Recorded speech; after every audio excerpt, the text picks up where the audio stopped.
Hello everyone. आज हम लोग थोड़ा पर्सनल एक वीडियो बना रहे हैं कि मेरा एसएससी सीजीएल 2018 का क्या प्रिपरेशन स्ट्रेटजी था।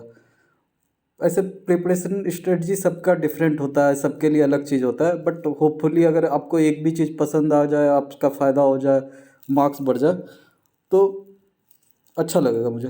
ठीक है, तो स्टार्ट करते हैं मेरा एसएससी सीजीएल 2018 का प्रिपरेशन स्ट्रेटजी।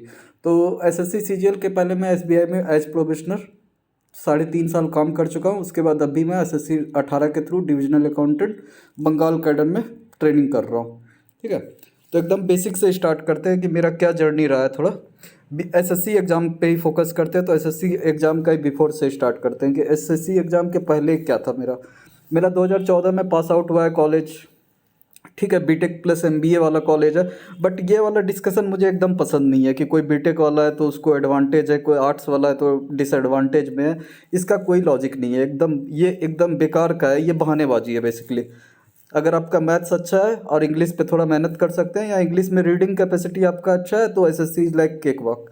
ठीक है, तो ये डिस्कशन बहुत बेकार है कि आपका कॉलेज कहाँ से है। बस ठीक है, कॉलेज मेरा 2014 का पास आउट है। उसके बाद मैंने थोड़ा सोचा कि गवर्नमेंट एग्ज़ाम की तरफ फोकस करूँगा, तो उसके बाद मैंने अपना एग्ज़ाम देना स्टार्ट किया। तो 2014 और 15 के बीच मेरा आरबीआई असिस्टेंट, आईबीपीएस पीओ और एसबीआई एसोसिएट का एग्ज़ाम उस समय होता था। तो इन तीनों में मैं इंटरव्यू राउंड तक था।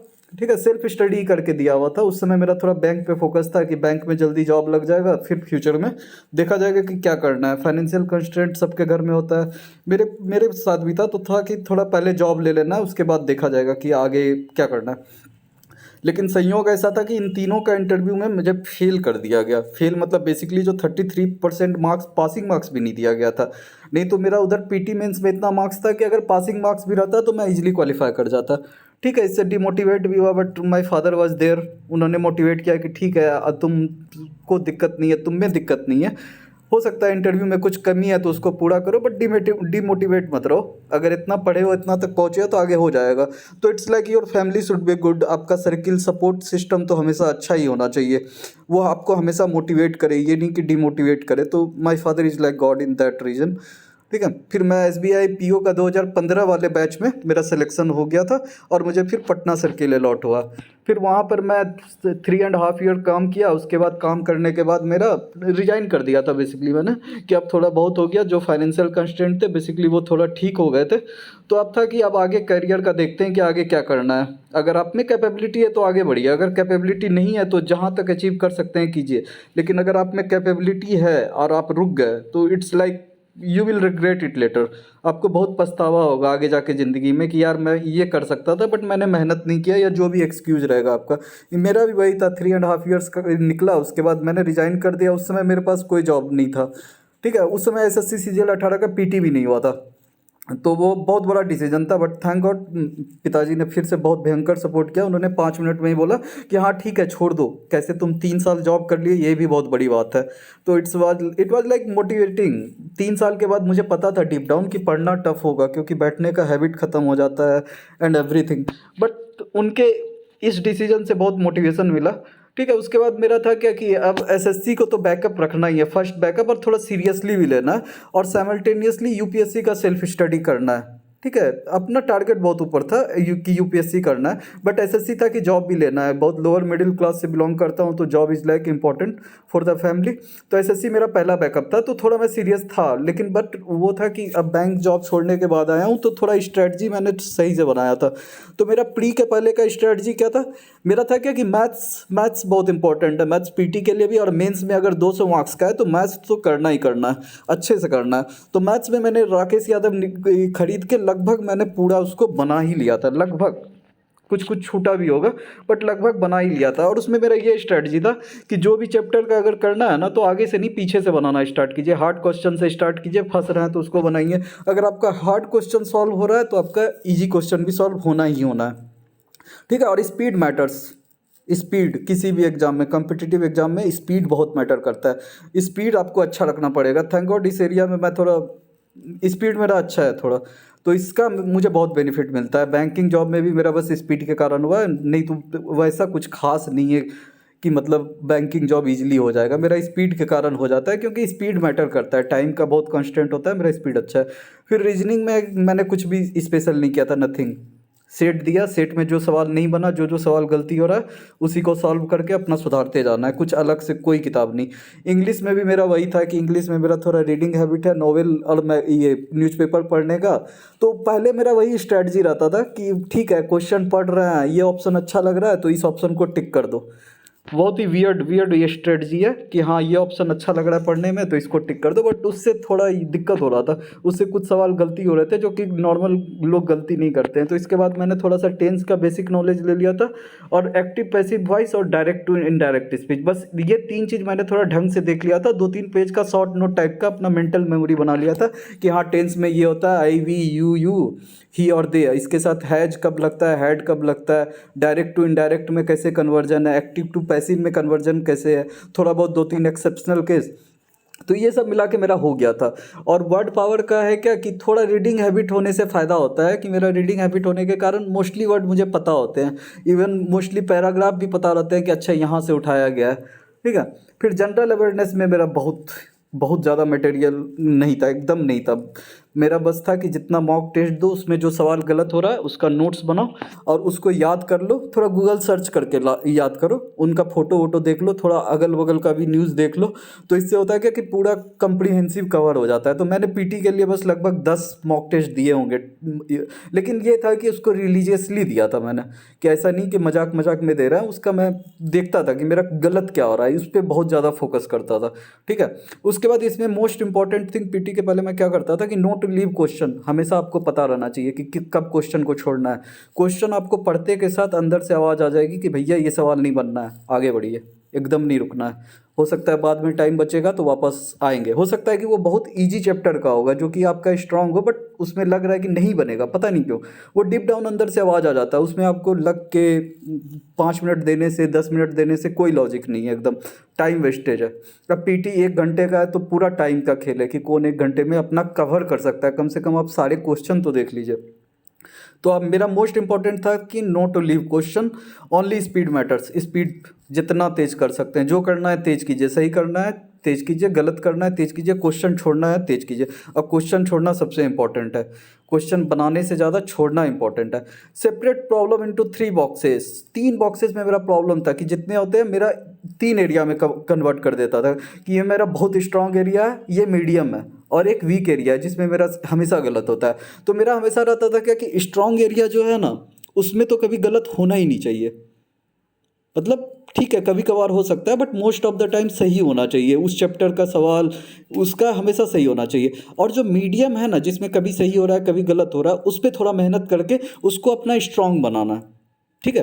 तो मीडियम मेरा खाली होते जाएगा, फिर वीक को फिर धीरे धीरे मीडियम में लाना, मतलब जो भी मेरा वीक एरिया है उसको धीरे धीरे स्ट्रांग की साइड शिफ्ट करना है, जो इजीली शिफ्ट हो रहा है उसको शिफ्ट करते जाना है। मतलब सेल्फ इंप्रूवमेंट बहुत ज़रूरी है कि आप खुद में थोड़ा थोड़ा धीरे धीरे इंप्रूवमेंट कीजिए। ऐसा नहीं है कि 130 मार्क्स आ रहा है मॉक में तो डायरेक्ट अगला मतलब 1 महीना पढ़ के आपका 180 आ जाएगा, आपको टाइम लगेगा। 130 से 132 होगा, 134 होगा, 136 होगा, लेकिन आपको मेहनत करना पड़ेगा अपने मीडियम पे। मीडियम वाले जो भी हैं उसको स्ट्रांग बनाइए, जो वीक हैं उसको मीडियम बनाइए, फिर स्ट्रांग बनाइए। तो ये प्रोसेस है, रेगुलर प्रोसेस है, धीरे धीरे आ जाएगा। उसके बाद है क्या, know the sequence you are going to follow in pre and time allotted for each section. बहुत बहुत बहुत साइंटिफिक, बहुत इंपॉर्टेंट चीज़ है, बहुत लॉजिकल चीज़ है। आपको पहले पीटी का जिस दिन ऑनलाइन टेस्ट होगा उसके पहले आपको क्लियर कट होना चाहिए कि आप किस ऑर्डर में अटेम्प्ट करने वाले हैं, ठीक है। जैसे मेरा ऑर्डर मैंने सोच के ही गया था, चाहे कुछ भी हो, पहले मुझे मैथ्स करना है, फिर रीजनिंग करना है, फिर क्या कहते हैं इंग्लिश करना है, लास्ट में जनरल अवेयरनेस करना है, ठीक है। फिर टाइम बचेगा तो दिमाग में रह जाता है कि ये सवाल मैं बना सकता था, छूटा हुआ है, तो फिर वापस आइए, ठीक है। और उस पर से सीट मिलता है ना, तो आप सीट में कहीं भी लिख भी सकते हैं कि क्वेश्चन नंबर कि हम इसमें बाद में अगर टाइम बचेगा तो हम इसमें वापस आ सकते हैं। आपका ऑर्डर फिक्स होना चाहिए, आपको टाइम लिमिट पता होना चाहिए अपने कैपेबिलिटी के हिसाब से कि मैथ्स में हमको कितना टाइम देना है, इंग्लिश में कितना टाइम देना है, किस में कितना टाइम देना है, ठीक है। तो मेरा ये स्ट्रेटजी हमेशा रहता था, जैसे पीटी में पेपर मिलता था तो हमेशा बोलते हैं कि अपना नाम रोल नंबर लिखो, ठीक है। वो आपको बोलेंगे नाम और रोल नंबर लिखो, इसका लॉजिक है क्योंकि फिर आप एक दूसरे से एक्सचेंज करके चीटिंग ना कर सके, ठीक है। मैं उस पर लिख देता था, उसके बाद भी बहुत टाइम मिलता था तो उसमें मैं थोड़ा सा अपना वो करता था मेंटल प्रैक्टिस कि उसमें लिख लेता था, मतलब चार्ट टाइम का, कि मैं अगर मेरा 15 मिनट अगर मैं मैथ्स में सोच के गया हूँ तो मैं 45 लिखता था कि जैसे वहाँ पे टाइमर 45 होगा, कुछ भी हो मुझे मैथ्स का सेक्शन छोड़ देना है, ठीक है। उसके बाद दूसरे का टाइम लिखता था कि इतने टाइम पे मुझे ये सेक्शन छोड़ देना है, इतने पे ये छोड़ देना है, इतने पे ये छोड़ना है, तो मैं चारों टाइम लिख लेता था, ठीक है। और टाइमर पे हमेशा ध्यान रखना चाहिए आपका कि टाइमर कितना टाइम बता रहा है, ठीक है। वो रहता था। प्लस है कि आप एग्ज़ाम में बैठिएगा, टाइमर स्टार्ट होगा, आपका दिमाग स्लो चल रहा है तो आप स्टार्टिंग में ज़्यादा टाइम लीजिएगा। और इवन मेरा मैथ्स का था तो मैथ्स में तो एकदम दिमाग शार्प होना चाहिए, तो मैं बैठ के ही मेंटली जो है ना अपने दिमाग में कुछ कुछ मल्टीप्लिकेशन करते रहता था कि 23 का स्क्वायर कितना होता है 529, 24 का स्क्वायर 576, ओके 2250 स्क्वायर कर लिया, कुछ ऐसे ही दिमाग में जोड़ घटा कर लिया, जो कि दिमाग अपना एक होता है ना न्यूटन का फर्स्ट लॉ, मोशन में आ गया कि अगर फर्स्ट मिनट से आएगा ना तो अब मेरा दिमाग तेज चलेगा, मेरा टाइम वेस्ट नहीं होगा, ठीक है। यही था। इतना करने के बाद भी सबसे फ़नी चीज़ ये है कि मेरा मैथ्स का जो पहला क्वेश्चन था मैं उसमें फंस गया था, मेरा पता नहीं क्या हुआ था, सारे स्ट्रेटजी थोड़े दिक्कत हो गए थे, 6 मिनट लग गया था उसमें, अब वो सवाल बना भी नहीं। और लास्ट में जब निकलने के बाद पता चला था कि वो रॉन्ग क्वेश्चन था, तो सबको बोनस मार्किंग मिलेगा, बट मेरा तो टाइम चला गया था। बट स्टिल मैं इतना रिजिड होकर टाइमिंग वाला लिमिट बनाया था ना कि मेरा मैनेज हो गया था, ठीक है। नंबर कम आया था 162, इट डज नॉट मैटर, तो ठीक है, उसका मैंने मेंस में कवर कर लिया था। मतलब आपको एकदम पता होना चाहिए ऑर्डर, कि आपका ऑर्डर क्या होगा, आप पहले क्या अटेम्प्ट करना चाहते हैं। सबका ऑर्डर डिफरेंट हो सकता है कोई जनरल नॉलेज पहले टच करे, हो सकता है कोई इंग्लिश टच करे, लेकिन आपको इंडिविजुअली अपना ऑर्डर पता होना चाहिए और एग्ज़ाम में जाके ऑर्डर नहीं चेंज करना है। प्लस आप किस सेक्शन को कितना टाइम दीजिएगा एग्जैक्ट पता होना चाहिए, और टाइमर पे हमेशा नज़र रहना चाहिए। टाइम लिमिट इंपॉर्टेंट है, 1 घंटे का एग्ज़ाम है। और मैं सबसे पहले बता देता हूँ कि सबसे इम्पॉर्टेंट सिलेक्शन करने के लिए अगर एसएससी सीजीएल का रेस में आपको रहना है तो पीटी है। पीटी में मैं तो बोलता हूँ कि 180 मार्क्स आपको लाना पड़ेगा अगर अच्छा पोस्ट चाहिए तो। अगर 180 के नीचे जाते हैं तो आपको आगे कवर करने में बहुत दिक्कत होगा। जैसे मेरा 162 था तो मुझे दिक्कत हुआ था, बट ठीक है मैंने मैनेज कर लिया था। बट ऑलवेज ट्राई कि 180 के आसपास मुझे चले जाना है, तो आपका रिस्क कम रहता है। तो मेंस में अगर आपका कम प्रेशर रहेगा तो आप अच्छा स्कोर कीजिएगा। ऑब्वियस बात है, अगर दिमाग पे प्रेशर ज़्यादा रहता है तो परफॉर्मेंस भी ख़राब होता है। तो पीटी के लिए थोड़ा जान लगा दीजिए कि 180 मार्क्स किसी तरह करना है। उसके लिए वही है, एकदम क्वेश्चन छोड़ना आपको पता होना चाहिए। बनाने से ज़्यादा इंपॉर्टेंट है छोड़ना, और निगेटिव मार्किंग तो करना ही नहीं है। नहीं आता है आगे बढ़ो, ठीक है। क्वेश्चन छोड़ना आना चाहिए, जो करेंगे स्पीड में करेंगे, अपना ऑर्डर फिक्स होना चाहिए और किस सेक्शन में कितना टाइम देना है, ठीक है। ये मोस्ट इंपॉर्टेंट थिंग है और मोस्ट इंपॉर्टेंट स्लाइड भी है, ठीक है। आगे मेंस एग्जाम के लिए मैंने राकेश यादव पीटी के पहले ही कर लिया था, तो मैथ्स मेरा कवर ही था। और इंग्लिश में जो था direct indirect speech passive active और टेंस पढ़ चुका था, तो ग्रामर वाला पोर्शन मेरा क्लियर था। कोई बुक नहीं, मैं मतलब रैंडम घर पे जो बुक पढ़ा हुआ था उससे ये 3 इंग्लिश का देख लिया था। और राकेश यादव पहले ही बना रखा था, तो बस था कि मेरा मेंस में 10-10 मॉक टेस्ट दे देना, ठीक है। वो 10-10 मॉक टेस्ट देने में पता चला कि थोड़ा ज्योमेट्री में प्रॉब्लम आ रहा है, तो ज्योमेट्री में मैंने थोड़ा मेहनत करा था। एक चैनल भी है जीवी बिट मूवर करके, आगे स्लाइड में मैंने उसका बताया भी है। मैंने उसका ज्योमेट्री का वीडियो देखा था, ठीक है, पूरा नहीं देखा था बट ऊपर ऊपर से देखा था। बंदा अच्छा है, अच्छा पढ़ाता है, बहुत ज़्यादा कोई बकवास नहीं है, लॉजिक भी उसका अच्छा रहता है, तो मैंने उसको देखा था, ठीक है। क्रेडिट वेयर, जो अगर आपको फ़ायदा हो रहा है तो उसका नाम लेना चाहिए। तो जीवी विटमोवर का चैनल है, वो मैंने देखा था। वो आगे नेक्स्ट स्लाइड में उसका वर्णन भी मैंने किया है। फिर आपका पीटी हो गया, फिर मेंस हो गया। मेंस में भी मेरा वही था, सेक्शन ये एग्जाम दिए, आपको पता है स्ट्रॉन्ग हमेशा सही होगा। जो आपको स्ट्रॉन्ग एरिया है मैथ्स में, मान लीजिए एवरेज है, परसेंटेज है, टाइम एंड डिस्टेंस है, हमेशा सही हो रहा है, तो उसको क्यों बार बार पढ़ना, क्यों उसको मेहनत करना। जो वीक मीडियम एरिया है उसको स्ट्रॉन्ग कीजिए, और जो एकदम वीक है उसको ट्राई कीजिए धीरे धीरे इम्प्रूव करने का, ठीक है। तो बस यही था मेरा, 10-10 टेस्ट इसमें दिया था और 10 पीटी में भी दिया था, ठीक है। फिर है डिस्क्रिप्टिव। डिस्क्रिप्टिव में क्या है, डिस्क्रिप्टिव में अपना लेटर राइटिंग होता है और आपका एक ऐसे आता है। तो लेटर राइटिंग में मैंने बस फॉर्मेट देख लिया था, क्योंकि समय के साथ फॉर्मेट चेंज होता है कि पहले क्या लिखा जाता है, फ्रॉम या टू, बीच में डेट अब लिखा जाता है कि नहीं, और 2 तरह का लेटर होता है। तो बस बेसिकली मैंने फॉर्मेट देख लिया था, और था कि सिंपल सिंपल लिखना है। और थोड़ा बैंक जॉब में रहने का फ़ायदा था, क्योंकि वहाँ लेटर राइटिंग ज़्यादा होता है, तो मुझे वैसा कुछ नहीं, लिखने में बहुत वो था। और था क्या कि वर्ड लिमिट सबसे इंपॉर्टेंट है डिस्क्रिप्टिव में। आपको पता होना चाहिए कि एकदम वर्ड लिमिट तो एकदम क्रॉस नहीं करना है, एकदम वर्ड लिमिट एकदम क्रॉस नहीं करना, और जितना सिंपल लैंग्वेज में लिखना है लिख दीजिए।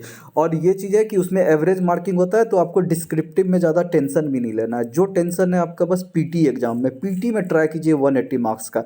अगर पीटी में 180 मार्क्स आ गया तो आप मेंस में अच्छा परफॉर्म कीजिएगा, क्योंकि आपको फिर कॉन्फिडेंस आ चुका होगा, कि मैं मेरा पीटी में मार्क्स अच्छा है तो मुझे कुछ ना कुछ तो अच्छा मिलेगा, ठीक है। तो डिस्क्रिप्टिव में एवरेज मार्किंग होता है, मेरा भी वही था कि बस लेटर का फॉर्मेट देख लिया था और मेरा वो था for essay was just mentally prepare to write anything in a simple manner. अब एसे में इतना टॉपिक है, किस टॉपिक का आप तैयारी कीजिएगा, क्या पढ़िएगा।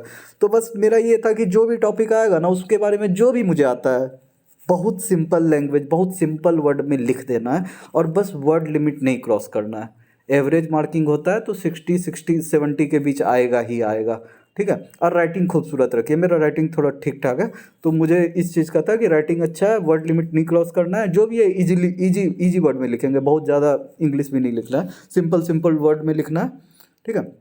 इसीलिए मैंने उसको सर्किल भी कर दिया, नो वर्ड लिमिट क्रॉसिंग, एकदम वर्ड लिमिट एकदम क्रॉस नहीं करना है।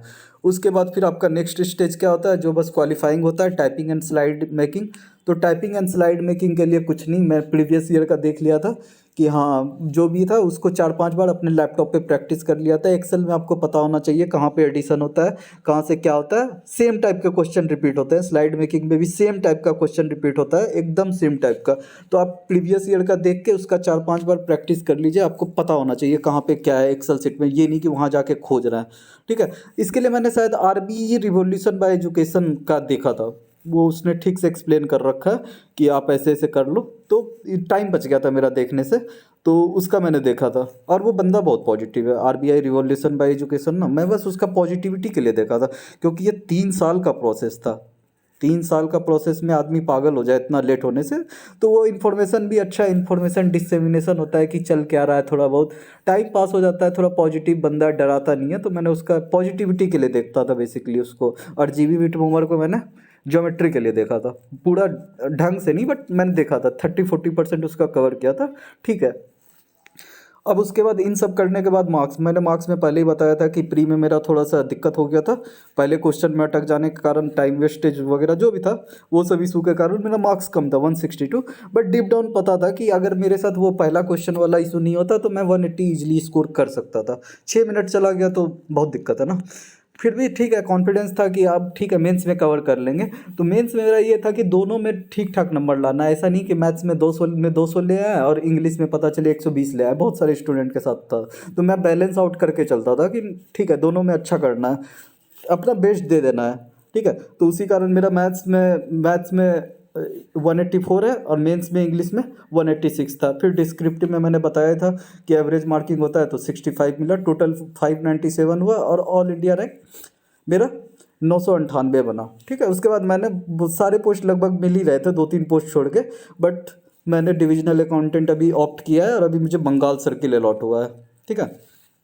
हाँ, तो इसमें एक इम्पॉर्टेंट चीज़ ये भी है कि अगर आपको अंदर से है कि मेरा नॉलेज बेस ठीक है तो थोड़ा सेल्फ कॉन्फिडेंस रखिए। ऐसे नहीं कि पीटी में 160 आ गए तो आप रेस से एकदम बाहर हो गए। ठीक है, मुझे पता था कि अब मैं टॉप 500 में नहीं आऊँगा, टॉप 200 में नहीं आऊँगा, बट अच्छा करने पे टॉप 1000 में आऊँगा। अब जो टॉप वाले को मिलेगा वो पोस्ट मुझे भी मिल सकता है। तो rank does not matter, ultimately आपको एक पोस्ट चाहिए। अगर इनकम टैक्स में किसी को 100 रैंक पे मिला है सेम पोस्ट और किसी को 500 रैंक पे भी मिला है तो दोनों का पोस्ट तो सेम है ना, आपको नौकरी तो लग रही है ना।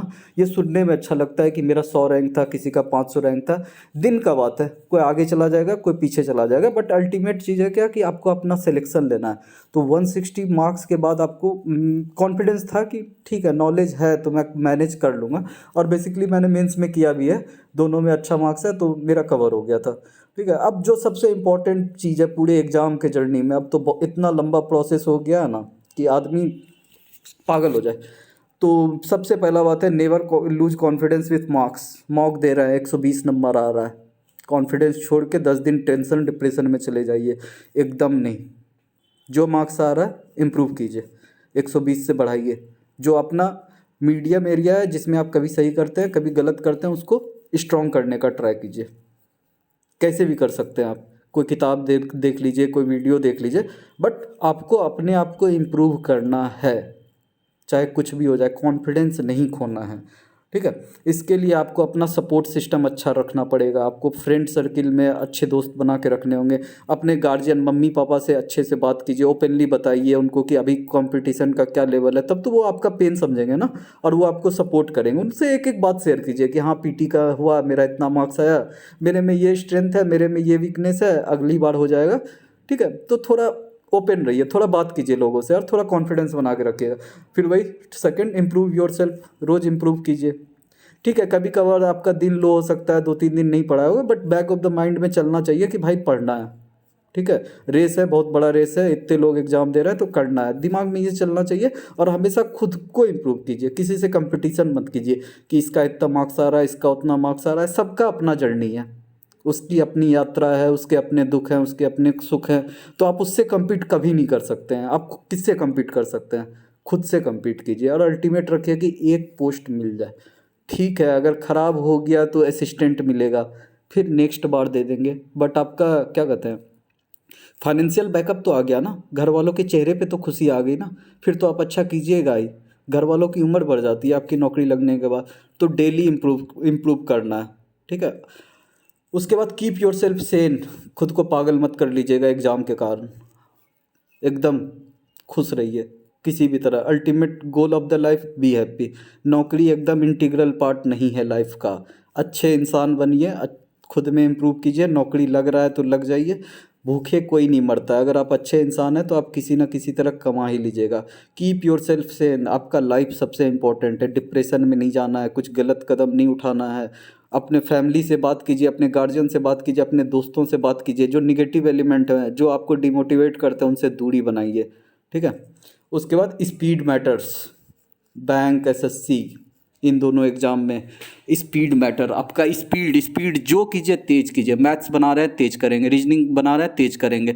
तेज डिसीजन लीजिए, क्वेश्चन करना है छोड़ना है, करना है तो करना है, छोड़ना है तो छोड़ना है। एकदम फ्लेक्सिबल रहिए और स्पीड एकदम तेज रखिए। स्पीड एकदम तेज कीजिए। गुना कर रहे हैं, मल्टीप्लिकेशन कर रहे हैं तो स्लो मोशन में नहीं कर रहे हैं, जो करेंगे तेज करेंगे। ठीक है, स्पीड एकदम मैटर करता है एग्जाम में, और स्पेशली प्री में तो एकदम स्पीड। और आपको पता होना चाहिए कि कब क्वेश्चन छोड़ना है, कब क्वेश्चन करना है। एकदम अपनी आत्मा की आवाज़ को सुनिए कि भाई नहीं बनेगा ये, रुक जाओ, आगे बढ़ो। ठीक है, प्लस पेपर में आप लिख चुके हैं, टाइमर को उस ध्यान से देखते रहिए कि भैया टाइम मेरा नहीं है, सेक्शन चेंज करो। ठीक है, उसके बाद यूट्यूब चैनल फॉलो क्या क्या था, मैं बस ये दो लोगों का थोड़ा कभी कभी देखता था। कभी कभी क्या, जीवी विटमोवर का मैंने बस ज्योमेट्री देखा है, वो भी बहुत लंबा चौड़ा वीडियो है, अच्छा बंदे ने अच्छा कवर किया है, नो डाउट। बट मैं पूरा तो नहीं देख पाया था, बट देखा था, अच्छा लगा था देख के कि ठीक है अपने टाइप का बंदा है, कोई बकवास नहीं, जो नॉलेज का है उसका लॉजिक वॉजिक भी सही रहता है। और हाँ, एक सबसे इम्पॉर्टेंट चीज़, ये पूरे प्रोसेस में मैंने, ये मेरा स्ट्रेटजी हो सकता है आपको नहीं सूट करता तो मत कीजिएगा। मेरा कोई ट्रिक वगैरह का कोई नहीं था सीन कि ट्रिक लगाना है। मेरा सब चीज़ यूनिटरी मेथड, जो बचपन में पढ़ते हैं एक एक नियम कि 10 1, जो एक एक नियम होता है यूनिटरी मेथड, एकदम उसी से। और सारे फार्मूला याद कर रखे थे अलजेब्रा के, जो भी होते हैं विथ लॉजिक। ये फार्मूला कैसे बना, फार्मूला याद रखा था। ज्योमेट्री का वो क्या कहते हैं, सारे जो अपने थ्योरम सब है, तो राकेश यादव में आगे अच्छे से लिखा हुआ है, उसको पढ़ लीजिए, उसको याद कर लीजिए, लॉजिक से समझ जाइए। फार्मूला याद नहीं हो रहा है तो 10 बार उसको लिख लीजिए, दिमाग में बैठा लीजिए। फार्मूला तो भूलना ही नहीं भूलना है। ठीक है, तो इससे हुआ था, ट्रिक मेरा नहीं था। अब बहुत लोग बोलते हैं क्या कि ट्रिक से टाइम बचता है, मेरा थोड़ा रिवर्स था कि ट्रिक से टाइम नहीं बचाना है, जो करना है एकदम सही से करना है, बस तेज करना है। ठीक है, तुम ट्रिक से टाइम बचाओगे, मैं तेज करूँगा, बट मेरा प्रोसेस ये है ना कि मेरा सवाल तो बन जाएगा ना। तुम्हारा ट्रिक्स में अगर थोड़ा सा क्वेश्चन घुमा दिया ना तो आपसे गलत हो जाएगा, बट मेरे प्रोसेस से सवाल तो बनेगा, स्पेशली मैथ्स में। ठीक है, तो स्पीड स्पीड मेरा था कि मतलब स्पीड बहुत रखना है। मैं स्पीड है थोड़ा नेचुरल है, और थोड़ा मैं काम भी करता हूँ कि स्पीड जो भी करना है तेज करना है, बोलना भी तेज बोलना है, मैथ्स लगाना है तो तेज लगाना है, क्वेश्चन छोड़ना है तो छोड़ना है, कोई भी लाइफ में डिसीजन लेना है तो तेज लेना है। ठीक है, तो स्पीड मैटर्स, स्पीड तो आपको करना पड़ेगा। ठीक है, एसएससी में तो स्पीड का थोड़ा कम है, बैंकिंग में तो पूरा स्पीड का खेल है। तो मेरा एसबीआई पीओ में भी बस स्पीड के कारण हुआ था, बहुत ज़्यादा नॉलेज लेके मैं नहीं गया था। बट अदर कंपिटिटर से मुझे क्या सेपरेट किया था, बस स्पीड। स्पीड और क्वेश्चन छोड़ने का कला, ये है थोड़ा, ये आपका धीरे धीरे बन जाएगा। जब दिमाग में आपके बैक ऑफ द माइंड में चलेगा ना कि सिलेक्शन लेना है, खुद को इम्प्रूव करना है, तो वो धीरे धीरे आ जाएगा। और खुद को पागल नहीं करना है, एग्ज़ाम है, ज़िंदगी नहीं है। घर वालों से बात कीजिए, दोस्तों से बात कीजिए, होगा कुछ ना कुछ होगा। ज़िंदगी है बहुत लंबी है, कुछ ना कुछ होगा। तो यूट्यूब चैनल यही इन दोनों का मैं देखता था। आरबीआई रिवॉल्यूशन वाला बंदा बहुत पॉजिटिव है, मतलब बहुत ही पॉजिटिव बात करता है। तो 3 साल का प्रोसेस है, अकेले एक रूम पे, मैं घर पे ही रह के तैयारी कर रहा था अपने गांव पे। तो खुद को खुद को खुश रखने के लिए, थोड़ा पॉजिटिविटी के लिए ये बंदे को मैं देखता था। आरबीआई रिवॉल्यूशन फॉर एजुकेशन, बस पॉजिटिविटी के लिए और नॉलेज इन्फॉर्मेशन डिसेमिनेशन जो ही करते हैं कि इसका नोटिस आया, उसका नोटिस आया, अभी ये चल रहा है, अभी वो चल रहा है, इस पोस्ट में ये फ़ायदा है, उस पोस्ट में वो लॉस है। कभी कभार टॉपर का इंटरव्यू 5 मिनट के लिए देख लिए, बट वो बस ऐसे ही, बस पॉजिटिविटी के लिए कि यार बंदा बहुत पॉजिटिव है, बहुत पॉजिटिव एनर्जी आता है इससे, तो थोड़ा अच्छा लगता है। उसके बाद वही लास्ट में मेरे लिए भी अप्लीकेबल है। शॉर्ट में बोले तो सुने सबकी, करे दिल की, सबकी सुनिए। हाँ भाई ऐसे कर लो, हाँ भाई वैसे कर लो, मेरी भी सुन ही लिए आप, लेकिन करना आपको अपने दिल का है, जो आपको सूट करता है वही कीजिए। अल्टीमेट सबका जर्नी अलग है, सबका डेस्टिनेशन अलग है, सबका सिलेक्शन का तरीका अलग है। आप एक अलग तरीके से कीजिएगा, मेरा एक अलग तरीका है। सुनिए सबका, लेकिन करिए अपने दिल का एकदम।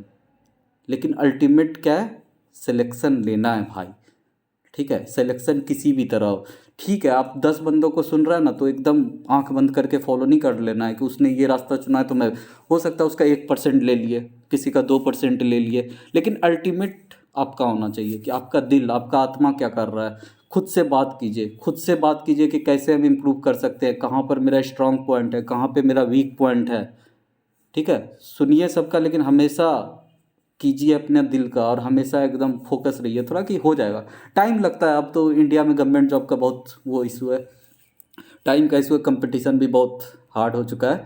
तो सबसे इम्पोर्टेंट है डिमोटिवेट नहीं होना है, खुद को इम्प्रूव करते रहिए, ठीक है। इसके लिए सुनिए सबका, लेकिन कीजिए अल्टीमेटली अपने दिल का, ठीक है। ये मेरा शॉर्ट में था।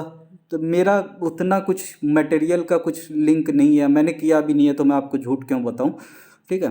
तो मेरा बस वही था। और मेरे, हम आपको सजेस्ट भी बस 2 ही चीज़ करेंगे, दो, एक कि आपका स्पीड मैटर करता है, स्पीड कोई भी एग्जाम में मैटर करता है, तो स्पीड तो बनाइए एकदम। अब पीटी में फोकस रखिए कि 180 टारगेट रखिए, एकदम 180 करना ही करना है किसी भी तरह, और नहीं हुआ तब मेंस में मैनेज कर लेंगे किसी तरह। और सेकंड चीज़ है क्या, कीप योर सेल्फ सेन, अपने आप को पागल मत होने दीजिए। एग्ज़ाम है, ज़िंदगी नहीं है, सबसे बात कीजिए, खुश रहिए, हमेशा पॉजिटिव बनने का ट्राई कीजिए, नहीं भी हैं फिर भी ट्राई कीजिए पॉजिटिव रहने का, यही है। अब एग्ज़ाम भी अपना एसएससी सीजीएल 21 का आ रहा है, तो इसके लिए आपको बेस्ट ऑफ लक सबको, जो भी तैयारी कर रहा है, इम्प्रूव कीजिए सब खुद को अपने मस्त, ठीक है। और किसी अपने बैचमेट या टॉपर का मैं देखता हूँ इंटरव्यू, हो सकता है वो बुक का कुछ अगर अच्छा लिस्ट बता दे, या उनका क्या स्ट्रेटजी है, हो सकता है आप उनसे 1-2% कुछ सीख सके, आपको बेनिफिशियल हो अगर जर्नी में, तो अच्छा है। नॉलेज का डेमोक्रेटाइजेशन हो ही रहा है, तो सबको नॉलेज मिलना चाहिए, ठीक है। ठीक है, तो फिर मिलते हैं नेक्स्ट वीडियो में। Thanks and best of luck, bye bye, take care.